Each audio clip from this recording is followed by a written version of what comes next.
Guys, I really like Grant Cardone, but I'm about to go over a little article where he's saying that it's not really smart to buy a home, but we have to bust down some of these numbers because he's talking some serious shit. I don't know what the heck he's thinking in some of the number crunching that he did, but let's go over the ideas because that's, I think, more important than the actual numbers that he mentioned in the article. But the truth of the matter is, we want to know, is it a good idea to purchase a home when fees are so high, taxes are so high, and insurance rates are so high? Let's go over some of this. And by the way, I am at Philippi Estate Park in Sarasota, Florida. It's right off of Tamiami Trail, US 41. And this is a really cool park if you like to go fishing, if you have kids, you want to take walks with your pets, or maybe host an event. For example, the Philippi Mansion right behind me is used very often for events such as weddings and so on. And this is in Sarasota, Florida, by the way. And my name is Maciek Zaremba. I'm a real estate agent. If you have questions about anything in the area, let me know. I also invest so I can help you number crunch to create some profit on the money that you have. So in a video that Grant Cardone posted, he used the example of buying a $576,000 home, which in Florida is just slightly over the median price. And in general, in his area, which is Miami, it's probably close to the median price home. So the assumption in this video is a $576,000 home that you keep for 10 years. And he's saying that on top of that huge total, you're going to have to pay the following expenses. First, he says 12% in broker fees. And this really does not make any sense at all. 12% on that price is over $69,000. So what kind of broker fees do you have?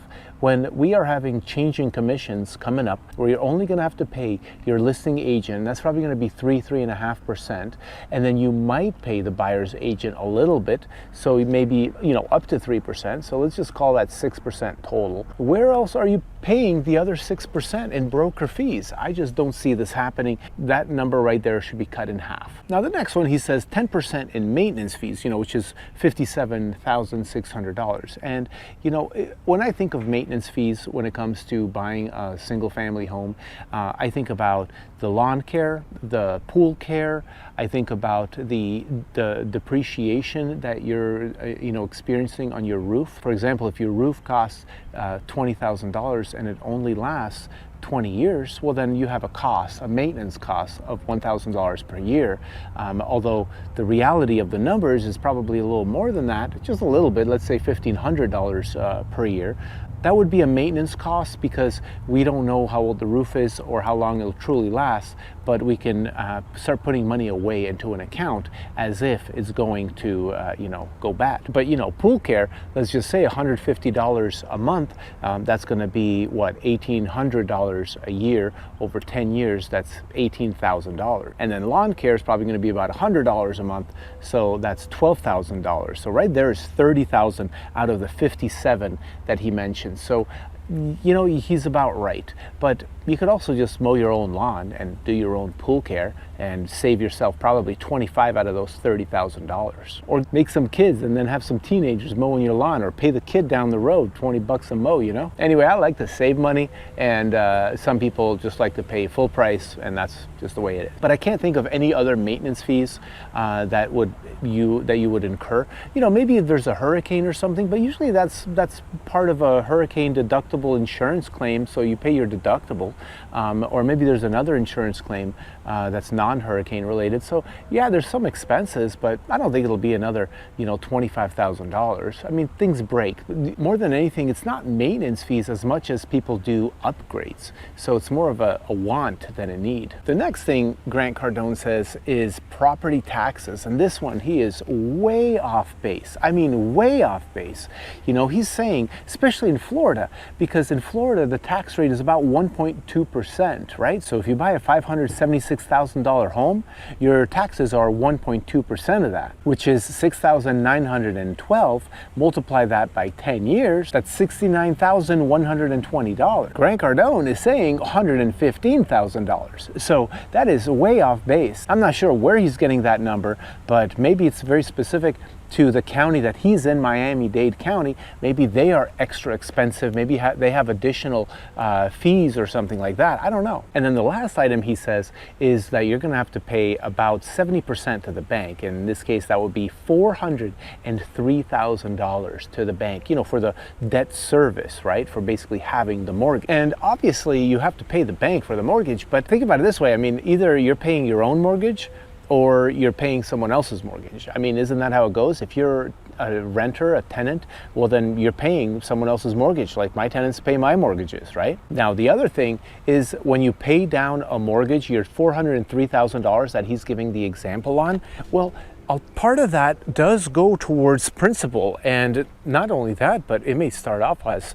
you know, a very small percentage, but then that gets bigger and bigger every single year.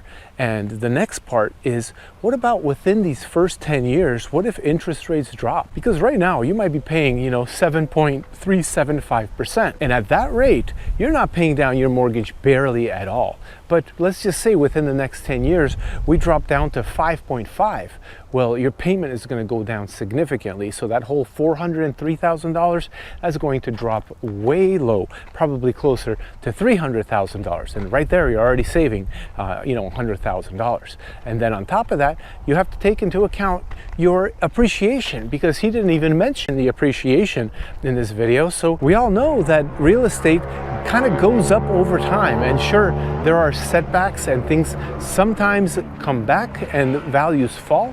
But overall, values keep going up in real estate over the long run. So as long as you're not, you know, 85 years old and you don't have the years to wait, then I just say wait, because your value is going to go up. Now, I love Grant Cardone, and he's a multifamily guy. So maybe he's just saying all of this so that you invest your money into his multifamily deal. But more probably, what he's actually doing is he's creating a stir. He likes to just agitate the people out there because it gets him free publicity, free marketing. So he's talking trash about something that we know we all should do, buy homes. And then that way, people like me make videos about him and his stupidity. But let's keep going, because this just gets silly. So in his math, I don't even know how he's coming up with this math, is he's taken now the purchase price of $576,000 plus all of these expenses, which are way overinflated, and not taking into account that you're probably going to refinance this property over those 10 years. He's adding that together,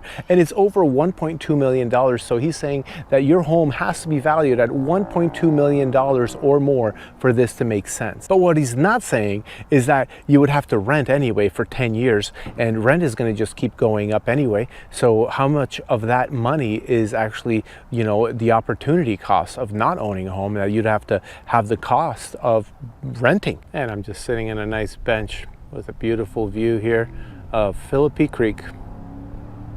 But let me tell you what I think you should do. You should buy a home, but not the way that real estate agents and mortgage brokers sell you the vision. What most people do is that they're going to go talk to their bank or mortgage lender, and they're going to say, hey guy, I'm renting right now, how much can I get approved for? And let's just say they have the down payment money, or they're part of some program that gives you free down payment money, right? Which those exist, by the way. Well, the lender is going to do the number crunching, and then based on a conventional loan or an FHA loan or a VA loan or whatever you're getting, they're going to tell you what you should be shopping for. And it's usually at the upper tier of how much you can actually afford, which would be close to 50% of your debt to income ratio, right? Your DTI should not be above 50%. And they might tell you to first pay down some credit card debt or some car debt that you have. And then they're going to say you can get approved for way more. But you don't want to go and buy whatever it is that they're telling you you're approved for. If you're approved for, let's just say $450,000, then don't shop for $450,000. Not if you want to build wealth. Not if you want to protect yourself if we have major economic slowdowns. Not if you have a vision of becoming rich. Not if you want to be a landlord and eventually have a bunch of properties.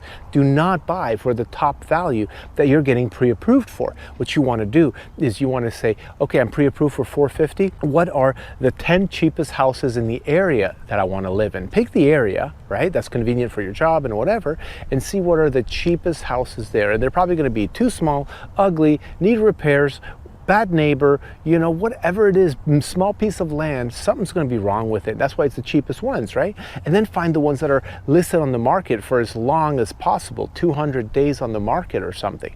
And then go to those and lowball them 10, 20%, okay? You want the crappiest, smallest, littlest home you can afford. Okay, that's if you want to build wealth, not if you want to make your wife happy, because wives ain't going to be happy with that, because your payment is going to be low. And if you can even rent a room out, then you can subsidize some of the expenses that you're going to have, right? And you can go and try to pay down your loan, or you can just start saving for your next down payment, because you're not going to get free money all the time for down payments. You're going to need to save some money. But in this video, Grant Cardone does say maybe think about investing in multifamily, and that could be a duplex, triplex, or quadplex. Anything more than that is a commercial loan, and it's kind of out of the hands of first-time investors, most specifically because banks are not going to lend you on an investment property if you've never been an investor before. So you got to take the steps in the ladder of getting more and more experience before they lend you some money. And this, I think, is a great idea. Getting a duplex, getting a triplex, or getting a home or a townhouse or a condo with 4 bedrooms that you can rent out or something like that. This is a great idea. This is exactly what I did. I started with the townhouse, which is like 2 floors, had 4 bedrooms on top, had all the living space downstairs. We had 2.5 bathrooms. And on day 6 of me owning it, I rented 2 of the bedrooms and 1 bathroom to one guy actually who just had a bunch of stuff and he wanted extra room. And I rented it for $200 more than my entire mortgage. Now I still had condo fees that I had to pay, and this was a long time ago, about 20 years ago, so those were different times and different prices, but that doesn't mean you can't make it happen right now. And a really good part is that your debt to income ratio would change. So let me tell you what you're looking for. What you want is, like, for example, let's just use a duplex as an example. Let's say there's 2 units that are maybe identical, or one is a little bit bigger than the other. You want to hopefully live in the small one, okay? And then you take the other unit, and let's just say it rents for $2,000 per month. What the bank is going to do is they're going to look at your income, and they're going to say, okay, you can afford this much home. And then you're going to say, but what if I buy a duplex and I rent one of it, and the rental amount is $2,000 a month? What then? How much can I afford then? Because duplexes are usually more than single family homes. And what they're going to do is this. They're going to take the $2,000, multiply it by 0.75, which is basically 75% of the full rent amount, because they're going to assume you have a 25% vacancy rate. And they're going to take that $1,500 in this case and add it to your regular income. And now your income, your potential income, grows higher. And that is the amount that you're now going to get qualified on. And if you're a single guy or even a single gal, but if you just like have your own rules, one of these people that just goes and does whatever the heck they want, and you want to make some money in life, this is what you should do. You should lower your standard of living to the absolute lowest you can, get the smallest mortgage you can possibly get, and get a duplex, triplex, or a quadplex, and get approved for a much bigger home. And then have the tenants pay the mortgage. I mean, that's how it works. Now you're going to have extra work because you're going to have to go and rent it out and manage all of that. You're probably going to have a larger property to maintain, so you're going to have to maintain, and you're going to have more work that way as well. And you're going to have a more expensive property, which means that it's kind of going to feel like it's a bigger risk, but it's actually almost identical, because we're still talking about chump change. Even if it's $700,000, these are small numbers. If you're looking at getting rich, $700,000 is not even close to being rich. So it's just a starting point. And the best part is that when it goes up in value over the 10 years that he's using as an example, then you're going to go up, let's just say 10%.